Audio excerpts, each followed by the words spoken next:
जय हिंद दोस्तों, मैं आप लोग के बीच लेकर के आया क्लास टेंथ बायोलॉजी का 50 ऐसे इंपॉर्टेंट ऑब्जेक्टिव को लेकर के आए हैं जो कि 2027 के बच्चों के लिए बहुत ही इंपॉर्टेंट है। तो आप लोग ध्यान पूर्वक देखिएगा और समझिएगा मेरे प्यारे भाइयों। तो आइए देखते हैं। पहला क्वेश्चन है, दांत की सबसे ऊपरी परत को क्या कहते हैं? इनामेल कहते हैं। क्या कहते हैं? इनामेल कहते हैं। क्या कहते हैं मेरे प्यारे भाइयों? दांत की सबसे ऊपरी परत को इनामेल कहते हैं। अब नेक्स्ट क्वेश्चन मेरा क्या है, मानव आहार नाल का सबसे लंबा भाग, मानव आहार नाल का सबसे लंबा भाग छोटी आंत है। क्या है मेरे प्यारे भाइयों? छोटी आंत। ध्यान पूर्वक समझिएगा और इस अगर सेशन को आप लोग देख लेते हैं पूरी तरह से तो 2027 में बहुत ही अच्छी तरह से आप लोग को बनने का संभावना अधिक से अधिक रहेगा ऑब्जेक्टिव। ठीक है, न्यूक्लियस शब्द किसने दिया था? तो रॉबर्ट हुक ने दिया था, रॉबर्ट ब्राउन ने दिया था। सॉरी, न्यूक्लियस शब्द किसने दिया था? रॉबर्ट ब्राउन ने दिया था। किसने दिया था? रॉबर्ट ब्राउन ने दिया था। पौधों में भोजन किस रूप में जमा होता है? स्टार्च के रूप में जमा होता है। किस रूप में जमा होता है? स्टार्च के रूप में जमा होता है। अब नेक्स्ट क्वेश्चन है, पौधों और पशुओं की कोशिकाओं का वैज्ञानिक अध्ययन कहलाता है। वैज्ञानिक अध्ययन क्या कहलाता है मेरे प्यारे भाइयों? तो कोशिका विज्ञान कहलाता है। वैज्ञानिक अध्ययन क्या कहलाता है? कोशिका विज्ञान कहलाता है। पीतरस कहां से स्रावित होता है? पीतरस कहां से स्रावित होता है? यकृत से स्रावित होता है। ठीक है, नेक्स्ट क्वेश्चन हमारा क्या है, ट्रिप्सिन एंजाइम का कार्य क्या है? ट्रिप्सिन एंजाइम का कार्य क्या है? प्रोटीन का पाचन करना। क्या है? प्रोटीन का पाचन करना। चलिए नेक्स्ट क्वेश्चन मेरा क्या है, नेक्स्ट क्वेश्चन है, मुख गुहा में आहार के किस भाग का पाचन होता है? मुख गुहा में आहार के किस भाग का होता है? तो कार्बोहाइड्रेट का होता है।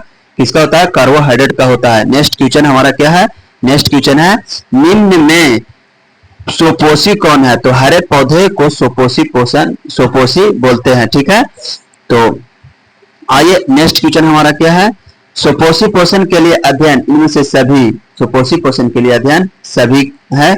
और अब 11th नंबर हमारा जो है 11 में क्वेश्चन वो देख लेते हैं। क्वेश्चन को थोड़ा सा छोटा करके और बहुत ही अच्छी तरह से समझ जाते हैं मेरे प्यारे भाइयों।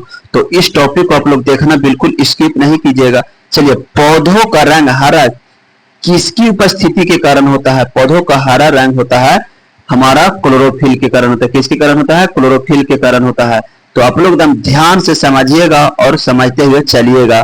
तो नेक्स्ट क्वेश्चन हमारा क्या है, हाइड्रा में क्या पाया जाता है? तो तंत्रिका। हाइड्रा में क्या पाया जाता है? तंत्रिका पाया जाता है। ग्लूकोज का रासायनिक सूत्र आप लोग को पता होगा, C6H12O6, यानी कि कार्बन 6 और हाइड्रोजन 12 गो और ऑक्सीजन 6 गो होता है मेरे प्यारे भाइयों।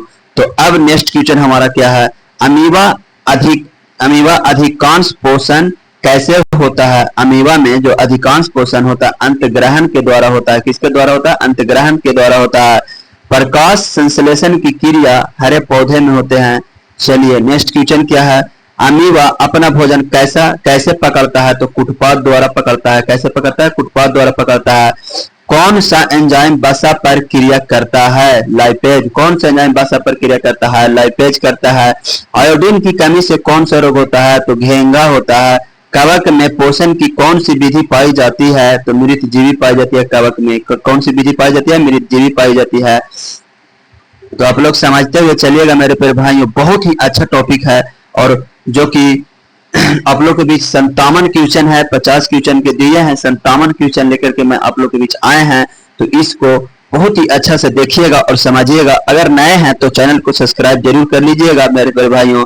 और मेहनत अगर मेरे अच्छा लगे आप लोग को तो लाइक शेयर और कमेंट भी जरूर कर दीजिएगा। ठीक है, तो आइए, दांत को साफ करने के लिए दंत मंजन प्रायः होता है क्षारीय होता है मेरे प्यारे भाइयों, दांत को साफ करने के लिए।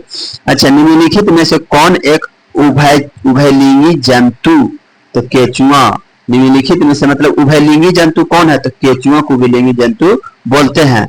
चलिए, सभी हरे पौधे होते हैं सुपोषी। सभी हरे पौधे होते हैं क्या होते हैं? सुपोषी होते हैं। अगर मेहनत अच्छा लगे आप लोग को तो आप लोग जरूर लाइक और शेयर कर दीजिएगा मेरे प्यारे भाइयों। चलिए,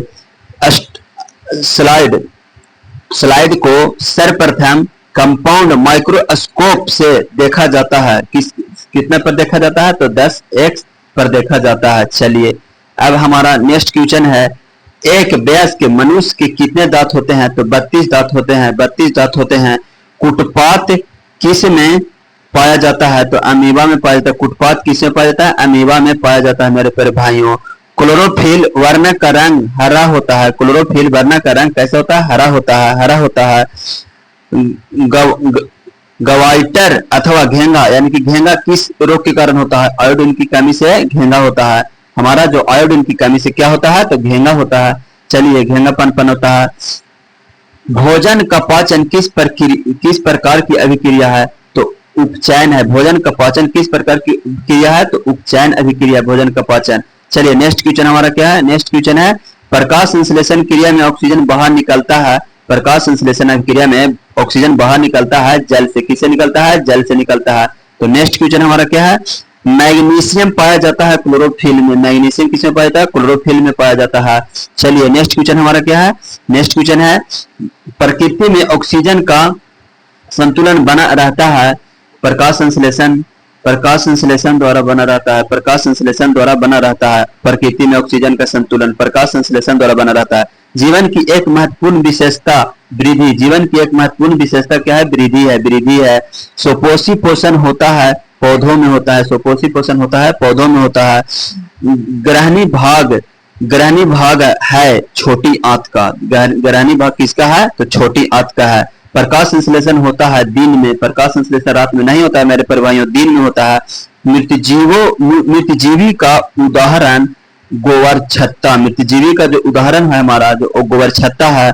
पौधों में प्रकाश संश्लेषण का स्थान है क्लोरोप्लास्ट। पौधों में प्रकाश संश्लेषण का स्थान है क्लोरोप्लास्ट। क्लोरोप्लास्ट परिशेषिका हिस्सा है आहार नाल का। परिशेषिका हिस्सा किसका है? आहार नाल का है।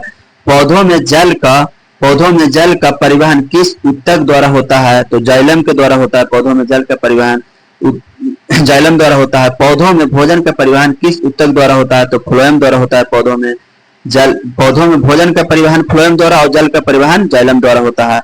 चलिए नेक्स्ट क्वेश्चन हमारा क्या है? नेक्स्ट क्वेश्चन है, मनुष्य के हृदय में कितने कक्ष होते हैं? तो मनुष्य के हृदय में 4 कक्ष होते हैं। रक्त का लाल रंग किसके कारण होता है? क्लोरोफिल के कारण होता है। आप लोग को बताए होंगे। चलिए मनुष्य में रक्त का शुद्धिकरण मुख्यतः किस अंग में होता है? मनुष्य में रक्त का शुद्धिकरण मुख्यतः किस अंग में होता है? तो गुद्दे में होता है। गुद्दे में होता है। चलिए नेक्स्ट क्वेश्चन हमारा क्या है? रक्त का तरल भाग क्या कहलाता है? रक्त का तरल भाग प्लाज्मा कहलाता है। क्या कहलाता है? प्लाज्मा कहलाता है रक्त का तरल भाग। रक्त का थक्का जमाने में कौन सी कोशिका सहायक होती है? तो प्लेटलेट होता है। प्लेटलेट रक्त का थक्का जमाने में कौन सी कोशिका मतलब सहायक होती है? तो प्लेटलेट्स होता है। चलिए नेक्स्ट क्वेश्चन हमारा क्या है? नेक्स्ट क्वेश्चन है, शरीर में ऑक्सीजन का परिवहन कौन करता है? शरीर में हीमोग्लोबिन करता है ऑक्सीजन का परिवहन। चलिए नेक्स्ट क्वेश्चन मेरा क्या है? हृदय से रक्त को शरीर के विभिन्न भागों तक कौन ले जाती है? हृदय से रक्त को शरीर के विभिन्न भागों तक कौन ले जाता है? तो धमनी ले जाता है। अब नेक्स्ट क्वेश्चन हमारा क्या है? शरीर के विभिन्न भागों से रक्त को हृदय तक कौन ले जाती है? शरीर के विभिन्न भागों से रक्त के हृदय तक शिराएं ले जाती है। समझ में आ रहा है ना आप लोग को? मनुष्य में रक्त का संचार किस प्रकार होता है? तो दुग्नित परिसंचरण के द्वारा होता है। दुग्नित परिसंचरण के द्वारा होता है। ठीक है। पौधों में वाष्पोत्सर्जन मुख्यतः किस अंग से होता है? तो पत्तियों से होता है। पत्तियों से होता है। वाष्पोत्सर्जन मुख्यतः किस संरचना द्वारा होता है? वाष्पोत्सर्जन मुख्यतः किस संरचना द्वारा होता है? तो रंध्र द्वारा होता है। रंध्र द्वारा होता है। जाइलम में जल का परिवहन किस दिशा में होता है? तो जड़ से पत्ती तक होता है। जाइलम में जल का परिवहन किस दिशा में होता है? तो जड़ से पत्ती तक। ठीक है। नेक्स्ट क्वेश्चन, फ्लोएम द्वारा किसका परिवहन होता है? तो भोजन का होता है फ्लोएम द्वारा। रक्तचाप मापने के लिए यंत्र का प्रयोग होता है। यंत्र का प्रयोग किया जाता है तो स्फिगोमैनोमीटर का रक्तचाप मापने के लिए किया जाता है। मनुष्य में रक्त का पंपिंग कौन करता है? मनुष्य में रक्त का पंपिंग हृदय करता है। मनुष्य में रक्त का पंपिंग हृदय करता है। चलिए, गुर्दे की संरचनात्मक एवं क्रियात्मक इकाई नेफ्रॉन है। गुर्दे की संरचनात्मक एवं क्रियात्मक इकाई को क्या कहते हैं? नेफ्रॉन कहते हैं। पौधों में जल के ऊपर चढ़ने में पौधों में जल के ऊपर चढ़ने में मुख्य बल कौन सा है? मुख्य बल वाष्पोत्सर्जन खिंचाव। मतलब पौधों में जल के ऊपर चढ़ने में मुख्य बल जो होता है वो होता है वाष्पोत्सर्जन खिंचाव होता है। तो बताइएगा मेरे प्यारे भाइयों, 2027 के लिए बच्चों के लिए बहुत ही अच्छा क्वेश्चन था। तो 57 क्वेश्चन में आप लोग को बीच कराएं, इसमें से आप लोग को कितना सही हुआ जरूर बताइएगा। और जाते जाते लाइक कर दीजिएगा मेरे प्यारे भाइयों, और चैनल को अगर आप लोग नए हैं तो सब्सक्राइब जरूर कर लीजिएगा, क्योंकि डेली आप लोग के बीच आने वाला है। अब एक दिन भी बीच नहीं होने वाला है, क्योंकि बिहार बोर्ड 2027 बहुत ही जल्द आ रहा है, टाइम नहीं है अब उतना। ठीक है, तो आप लोग ध्यान पूर्वक समझिएगा और एकदम अच्छा से पढ़ते चलिएगा मेरे प्यारे भाइयों, ताकि आप लोग को 2027 में कोई दिक्कत होने वाला नहीं है। और रह गया मैथ की बात मेरे प्यारे भाइयों, तो मैथ में आप लोग को एकदम इतना बेसिक से पढ़ाऊंगा कि आप लोग को इतना शानदार समझ में आएगा कि कोई इसमें कोई दिक्कत नहीं होने वाला है। तो 4 से 5 दिन के अंदर मैथ भी स्टार्ट आप लोग के बीच कर दिया जाएगा। ठीक है मेरे प्यारे भाइयों, तो आज के लिए इतना ही। Love you.